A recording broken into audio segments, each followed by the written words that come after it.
But as I told you, there could be good conditionings in the same way you can have good habits and bad habits. If habits inhibit or obstruct your ascent, they also can help to stabilize you.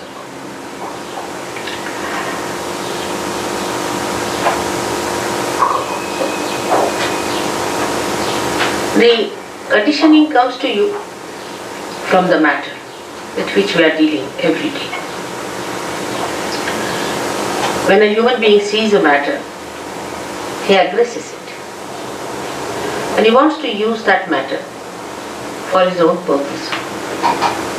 He changes the forms of the matter for his own purpose. He starts getting used to matter as comfort or as a help or a guide in life. The more you start depending on matter, the more your spontaneity is finished, because you are dealing with the dead.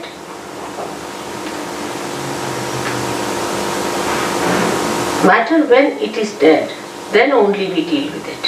When it is living, we are not so much bothered about it.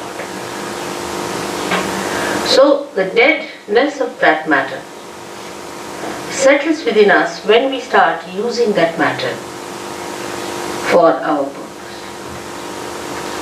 But how are we to otherwise exist is the question people can ask. If God has given us these material things and this matter to be used, are we not supposed to use them? And are we not supposed to enjoy them? But we don't enjoy really. Before realization, you cannot enjoy any matter. You can only form a habit and may become a slave of that matter before realization. It's a fundamental principle of economics that wants in general are never satiable. Means today you want to buy something like a carpet, alright, bought it. So now that carpet becomes a headache because it's your possession, you have to look after it. You have to insure it, you have to worry about it that it doesn't get spoiled, first of all. And secondly, you really get into another mood of buying something else.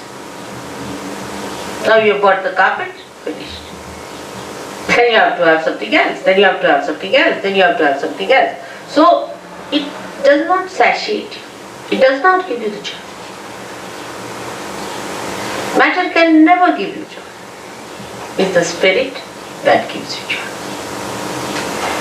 And when the ascent takes place, then you become the spirit.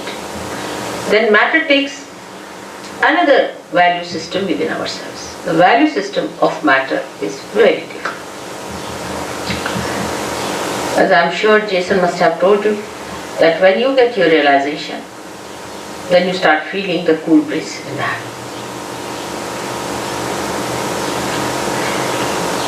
In relationship to matter, it's very helpful to be realized so. Because immediately you know what is good for you and what is bad. For example, you eat something that's not good for you. Immediately you lose your vibrations or will become hot. Even looking at it may happen. You want to sit on a chair on which somebody who is a very wrong type of a person has sat. Immediately you feel, oh, something wrong with this place. With your vibrations, which is a definite thing and absolute thing. And this conditioning can only be over. These habits can be overcome only if you become the spirit, because spirit is always dominated by the matter. And the spirit has to overcome that domination of the matter. Actually, spirit cannot be dominated by anything. But what I mean is that it is covered, like the sun can be covered with clouds. In the same way, all our domination or we can say all our enslavement of the matter makes us dominate our spirit in the sense that we cover it up. The clouds are there. We can't see the spirit, we can't feel the spontaneity, which is the beauty of the spirit, we do not feel in a person. So in judging a person, what do we judge? How that person looks, what dress he is wearing, how he walks, what are his formal ways, does he know how to say thank you, sorry or not, you see. All these things impress us very much. What sort of a car he has, what sort of a house he has. Maybe we may miss a saint. We may miss Christ again because he was a carpenter's son. How are we to know who is Christ? Is there any way of finding out who is Christ? Many people are now talking Christ is going to come, he's going to come on the television. You can put up anyone there as Christ. How are we going to make it out? By his dress or by some sort of a thing they have done? Most of the paintings of Christ and most of his statues that I have seen are nowhere near Christ. Nowhere near Christ. See, they are horrid things. I don't know what are they. So how will you make it out that this is Christ or not? Or this is some sort of a hocus pocus fellow or some sort of a person who has come just deliberately to delude us from reality. There is no way out to find out what is the truth, because we are so much used to material forms that we have. For example, our idea of art also is in the same way, molded. We like this kind of art. If you ask why? Because, this is this kind of a thing, harmony, or maybe this is more proportioned and all that. Well, how do you know? Because you've read certain books, or maybe that you have understood from somebody else that this is art, this is beautiful. You brand something as beautiful, but is it really? If it is beauty, it should be spirit, because spirit is beauty and beauty is spirit. So is it beauty? How do you make out that this art is beautiful or not? For example, according to all normal ideas of womanhood, I don't think Mona Lisa is a beautiful woman. The way these days you see mosquito-like women are regarded as beautiful. So how they call Mona Lisa so beautiful? What's in her? Thousands of people would be assembled to see that painting. Why? What is that? Only vibrations will tell you that it emits vibrations. It appeals to your spirit without your knowledge. You are not aware of it. It appeals to your spirit. That's why universally that painting is appreciated. But when this conditioning becomes collective, any such conditioning becomes collective, and you accept this is the form that is beauty, this is the form that is reality, this is the form that is spontaneity, then the confusion starts. The confusion starts at that point, when it becomes a collective thing. For example, I met some people or some gurus. When I asked them, what makes you think that your guru is truthful? What has he given? He said, because sitting in my chair I just start jumping by myself. I don't do it, but it happens, it's spontaneous. And in my presence, the way his body was moving was so horrifying. Anybody would have tremendous compassion and concern for such a person that you can't sit for 5 minutes. Excuse me, it wasn't spontaneous, it was nervousness. Yes, that's what I'm saying. But You're very wrong in what you talk. What? About everything. From where do you come? Up the road. That's it, better go.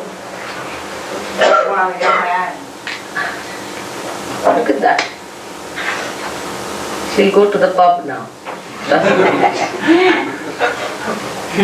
Must try to understand the subtleties. You see, if you are confirmed with what, now supposing somebody started jumping in the thing, and he says, and she says it's two nerves. That means you are not in control of your nerves, isn't it? Don't you think so? You are not in control. You have not control. Spontaneity is a thing which is not a thing that makes you a slave. This is the point I am trying to bring. It doesn't. It makes you a master. Spontaneity must make you a master and not a slave of it. She must have come from TM, because TM people jump like that. And they end up as epileptic people. I have cured so many of them. I don't know if someone has come from there. Even the head of their academy in Scotland, the Flying Squad Academy as I call it, where people paid 3,000. Now this gentleman sitting here is one of them who suffered. When they suffer, then they know what it is. The other day we saw somebody with epilepsy of such frequency, the poor child, he was hardly 26 years of age, young man, supposed to enjoy his life, was going into such trauma you can't imagine. And if this is happening to somebody going to a guru, you paid for it, how can it be anywhere near spirit? This is what I am trying to tell you. That spirit gives you spontaneity in which you are the master. You are the master of yourself. Complete master. No enslavement of any kind. No habits formation coming. All habits drop out. You become so spontaneous that I don't have to tell you. You just drop out all habits. And you become a master of yourself. That should happen to you. Instead of that, if you indulge into things which enslave you, you may like it for a while because you can't help it. But if you really sit down, you will know that it's not the thing that you wanted. You wanted to be the master of yourself. Now here in this map, as is shown, we have two powers, left and right powers. The left power is the power that gives us conditioning. Left side, the subconscious, the collective subconscious. That gives us the conditioning. Now if you try to deny all that, then the right side is even worse. It gives us action, but with action we can become very ego-oriented. So both ways it can be troublesome. Supposing you say that alright, I have no conditioning of any type, what's wrong in doing this, what's wrong in doing that?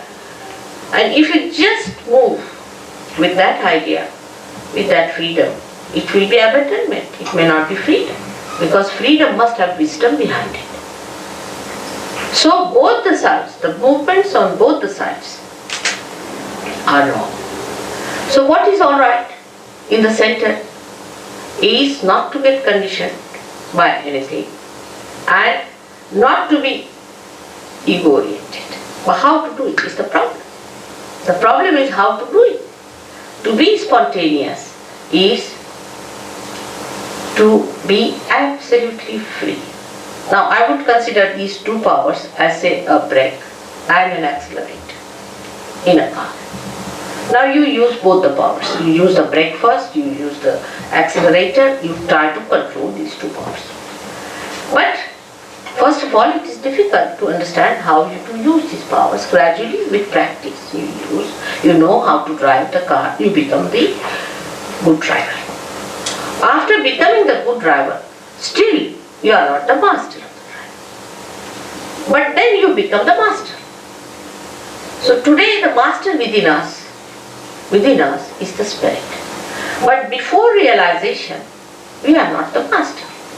Because the master has not come in our conscious mind. It is not expressing in our conscious mind, in the sense that we are not empowered by its powers. The spirit exists, it has its own powers. But we haven't felt those powers within us. Once we feel the powers of the spirit, we are empowered by our own powers which are there. The powers are within us. These are our own powers. We don't have to borrow from anyone, ask from anyone, they are in ourselves. The spirit is within us. Only thing that spirit has to give light in our consciousness. It has to come in our consciousness. is, in simple medical terminology, we can say that the spirit must manifest itself in our central nervous system. In our central nervous system. So that we should know what we are doing. Not that we start just jumping on the chair, or some people said, oh, you just start doing it. It is a process.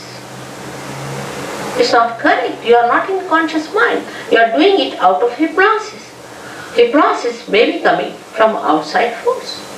It's not your force, your awareness, your understanding, your power. It is somebody else's, because you are not doing it. As matter has a power to overpower us,